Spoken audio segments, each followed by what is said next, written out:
Bonjour à tous, bienvenue pour ce nouvel épisode des formations online Paléo. Je vais vous parler aujourd'hui du concert de Neil Young à l'occasion du Paléo Festival 2013. Neil Young, pour ceux qui ne le connaîtraient pas très bien, c'est un chanteur et guitariste d'origine canadienne qui s'est rendu célèbre à la fin des années 60 et au début des années 70 euh, au travers du groupe Still Nash Crosby Young.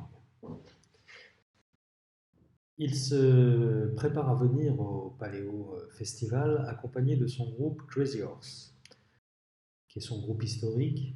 L'influence de Neil Young sur la musique rock actuelle est indéniable. Pour certains, il serait même l'inspirateur du mouvement grunge, dont les plus emblématiques représentants étaient bien sûr Nirvana et Soundgarden. Mais revenons à Paléo. Nous sommes le mardi 23 juillet. C'est une belle première journée de festival qui s'annonce. Tout est prêt, les équipes sont à pied d'œuvre pour accueillir les 40 000 spectateurs qui vont venir fouler la plaine de Las. Le temps est estival et les premiers spectateurs arrivent dans une tenue estivale, shorts et t-shirts pour tout le monde, ou presque.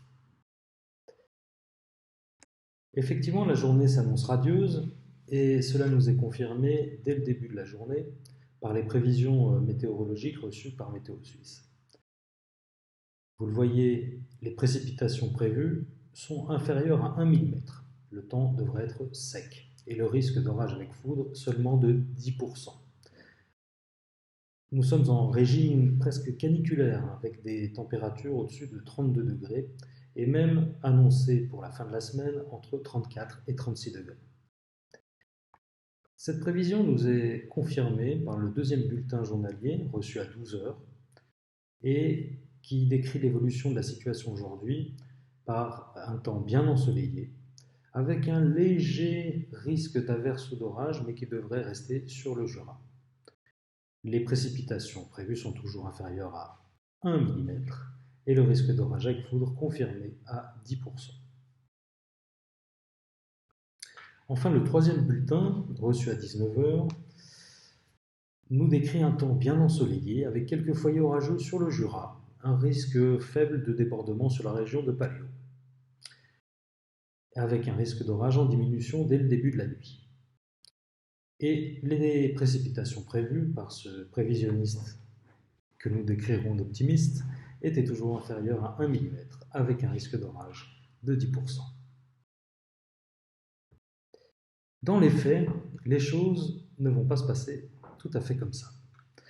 En effet, dès le début du concert de Neil Young, le ciel s'assombrit. Il est 23h, 23h30, il fait nuit, mais des éclairs zèbrent le ciel du côté du lac, venant de France voisine. À ce moment-là, je me trouve sur la terrasse en train d'observer la foule devant le concert et mon œil est bien entendu attiré par ces éclairs et cette masse orageuse qui nous semble quand même nous arriver dessus. Je demande donc à la centrale de rappeler le prévisionniste de Météo Suisse qui finalement nous avoue qu'il serait bien possible qu'un orage vienne vers nous, mais il reste assez optimiste en pensant que l'orage va se déplacer ou se porter plutôt sur le lac et ne pas déborder du côté de la côte. Néanmoins, il nous annonce que cet orage pourrait, si les choses tournaient négativement, atteindre le site de Las d'ici 1 heure environ. La situation est particulière. Nous sommes un peu pris au dépourvu et nous décidons au niveau de la coordination sécurité de tout de même lancer notre procédure orage. L'alerte est donc diffusée peu après, vers 23h45, communiquée au public, notamment aux campeurs, dès minuit 15, mais 5 minutes plus tard, la pluie commence à tomber. L'orage gronde, mais c'est d'abord la pluie qui s'abat de façon assez violente et continue sur les spectateurs et sur le site. Le concert va son plein. Neil Young joue de sa guitare électrique en faisant concurrence au tonnerre, et l'ensemble de l'organisation décide de poursuivre le concert tout en maintenant la vigilance à un niveau extrêmement élevé. Et c'est là que commence une phase de véritable chaos, disons-le. Pour vous rendre un petit peu compte de la situation, je vous incite à aller voir quelques vidéos qui ont été postées après le concert par des spectateurs sur YouTube, par exemple. On y voit Neil Young jouer comme un forcené devant un public vaillant, avec un rideau de pluie qui s'abat sur lui et qui, évidemment, déborde un petit peu sur les instruments devant de scène. C'est impressionnant. Et les spectateurs, pour autant qu'ils aient été extrêmement vaillants, commencent en fait à avoir froid, puisque de cet orage s'enchaîne une baisse des températures assez violente, probablement une dizaine de degrés, et les spectateurs venus sous-équipés, notamment en vêtements de pluie, commencent à se décourager. On a donc un flux assez important de spectateurs qui quittent le site. Le concert est commencé depuis à peu près 1 heure et qui se dirigent en masse vers les entrées. Mais pendant ce temps, conformément à nos procédures, nous restons fixés sur la gestion d'une alerte orage qui veut dire, en termes de mesures à prendre, de faire le tour des stands pour leur demander de fermer boutique et de se positionner au niveau des sorties de secours pour se préparer à une sortie des spectateurs si l'orage devenait vraiment violent. Ce qu'il faut comprendre à ce moment-là, c'est que les conditions dans la centrale Garo sont extrêmement difficiles.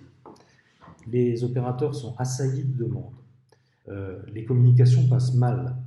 Heureusement que la centrale peut disposer d'un certain nombre de points de vue grâce aux caméras, parce qu'elle est quasiment sourde.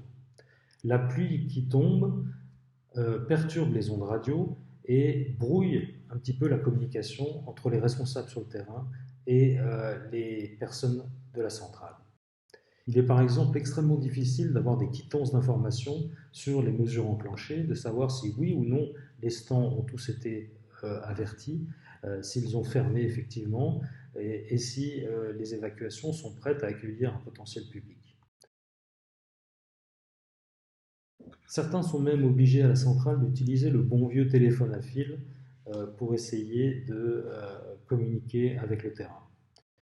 Cette situation de coupure entre la coordination des opérations et les responsables au niveau opérationnel pose véritablement problème.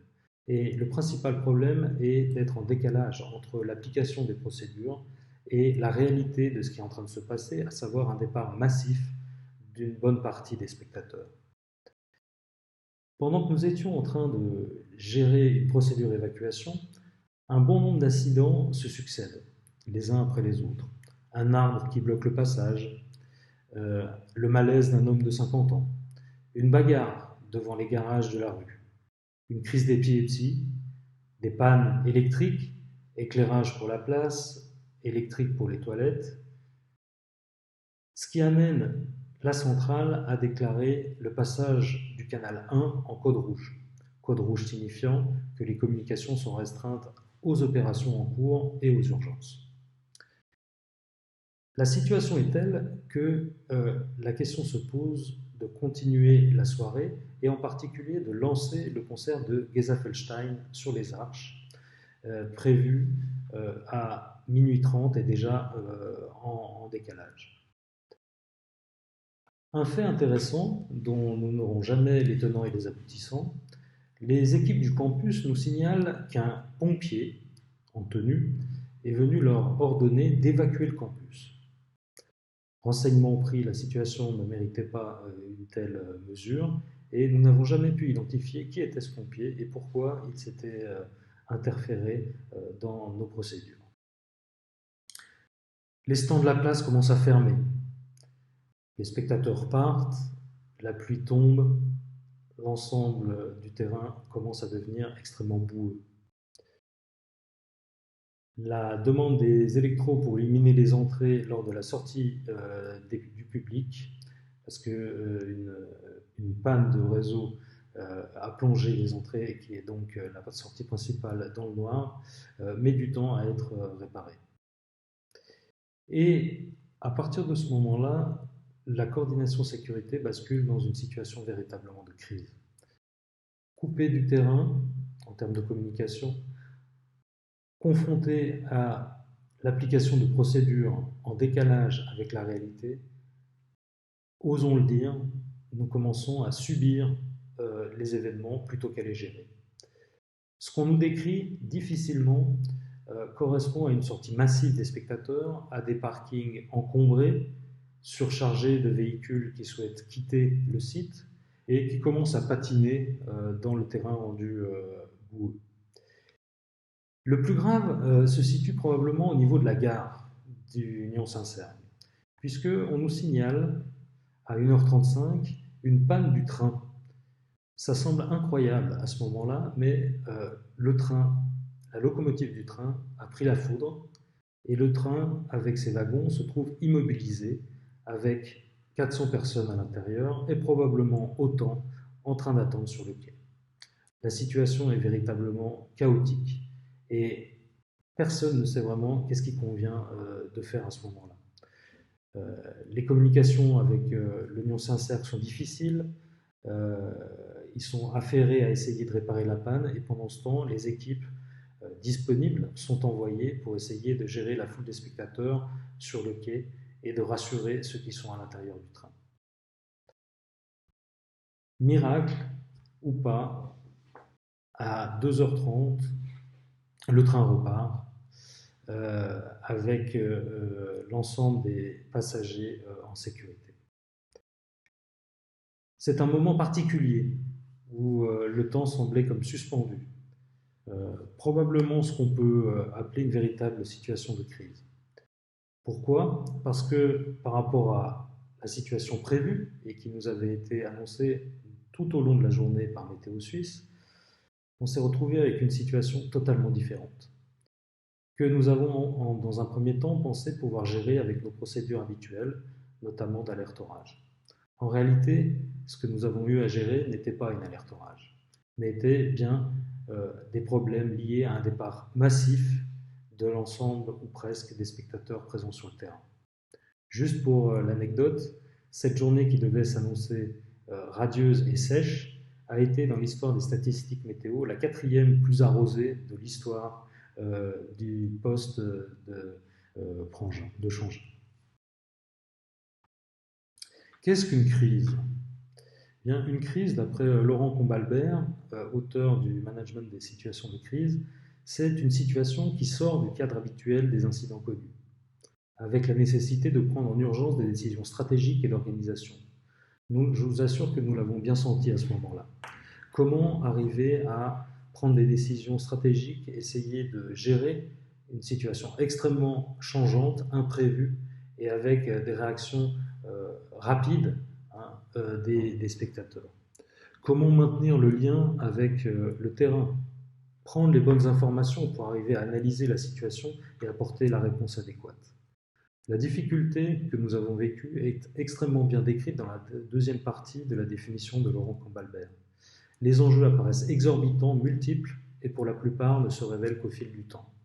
En effet, à ce moment-là, ce jour du 23 juillet 2013, pendant le concert de Neil Young, les enjeux nous sont apparus exorbitants, multiples et imprévus, ne se révélant qu'au fil du temps.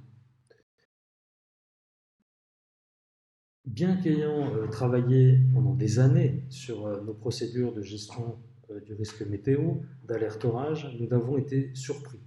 Nous avons été perturbés dans notre capacité de gestion de ce risque.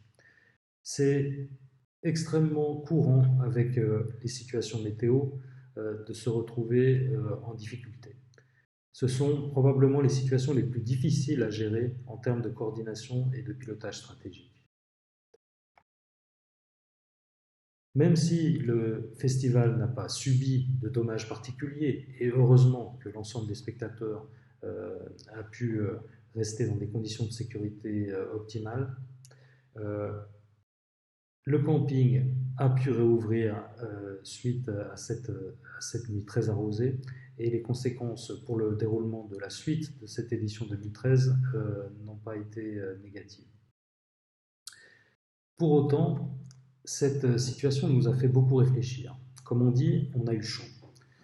Et il convient dans ces situations-là, non pas de se plaindre ou s'autocritiquer sur les erreurs commises, mais de tirer des enseignements. C'est la raison pour laquelle nous avons mis en place un retour d'expérience, dit RETEX, de cette alerte météo 2013 dans la phase de bilan que nous avons menée au cours de l'automne. En nous posant des questions finalement assez simples, collectivement, au sein de la coordination sécurité et en incluant les responsables de la centrale. Est-ce que nous avions le sentiment que cette situation aurait pu être mieux gérée? Probablement. Est-ce qu'on est en capacité d'identifier pourquoi? Est-ce que, deuxièmement, les informations venant de la centrale et les demandes formulées par la coordination ont été pertinentes, vues du terrain?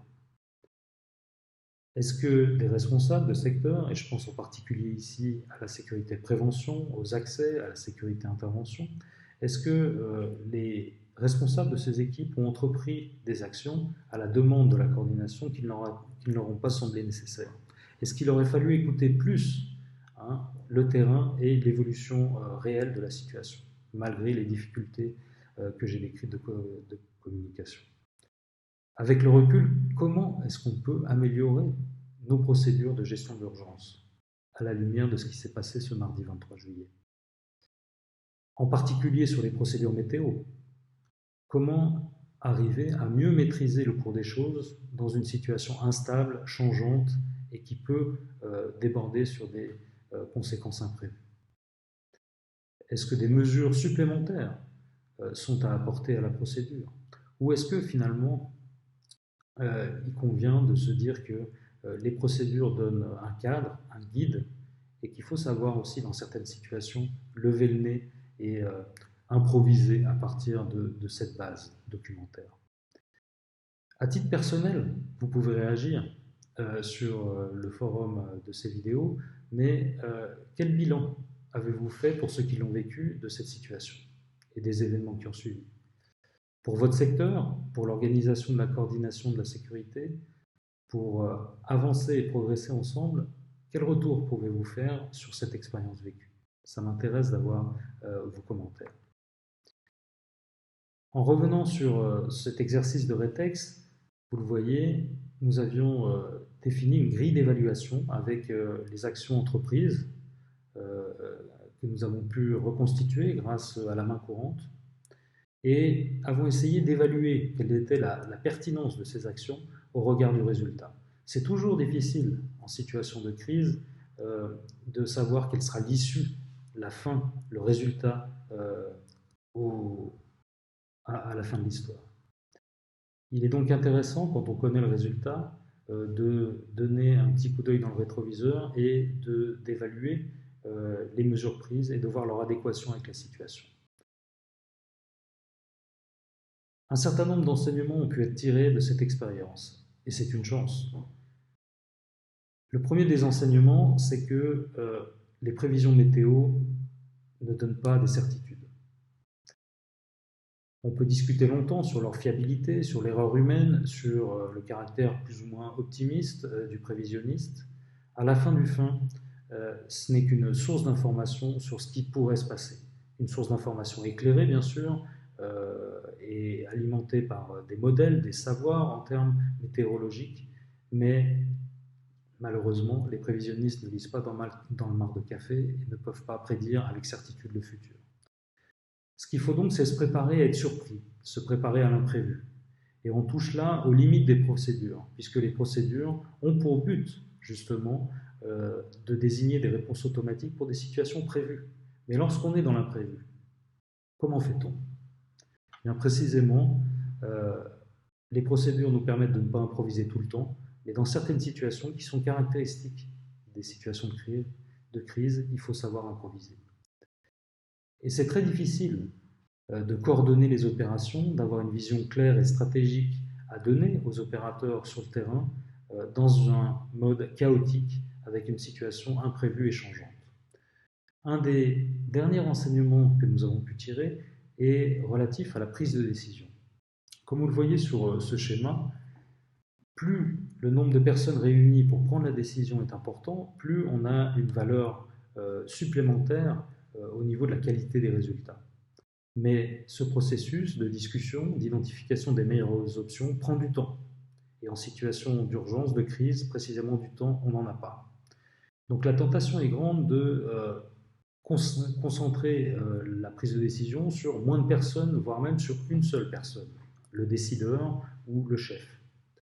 Et ce que nous avons appris dans cette situation, c'est qu'au niveau de la coordination, nous étions peut-être pas très bien structurés au niveau de la prise de décision et que nous devions trouver le bon format, ce bon nombre de personnes pertinent pour prendre une décision qui soit à la fois rapide et qui garantisse une certaine qualité de réponse.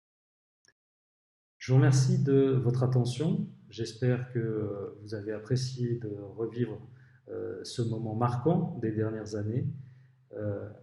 Et n'oubliez pas, si vous en avez